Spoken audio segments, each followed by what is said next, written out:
സാധാരണഗതിയിൽ കേരള ബ്ലാസ്റ്റേഴ്സിന്റെ ഒരു സൈനിങ് നടക്കുമ്പോൾ സോഷ്യൽ മീഡിയയിൽ വമ്പൻ തള്ളുമായിട്ട് ഞാൻ വരുന്നതാണ്. പക്ഷെ ഇപ്പം അങ്ങോട്ട് തള്ളാൻ നിൽക്കാത്തതിന്റെ കാരണം ഈ ഒരു മാനേജ്മെന്റിന്റെ നയങ്ങളൊക്കെ തന്നെയാണ്.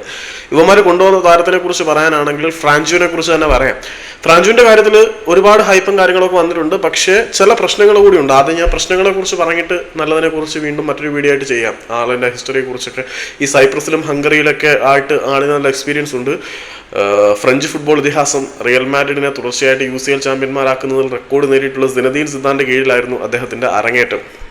സിനദീൻ സിദാന്റെ കീഴിലൊക്കെ കഴിച്ചിട്ടുള്ള താരം എന്ന് പറയുമ്പം നമ്മൾ ആ താരത്തിൽ നിന്ന് ഒരുപാട് എക്സ്പെക്ട് ചെയ്യും. പക്ഷെ അത്രയ്ക്കൊന്നും എക്സ്പെക്ട് ചെയ്യേണ്ട.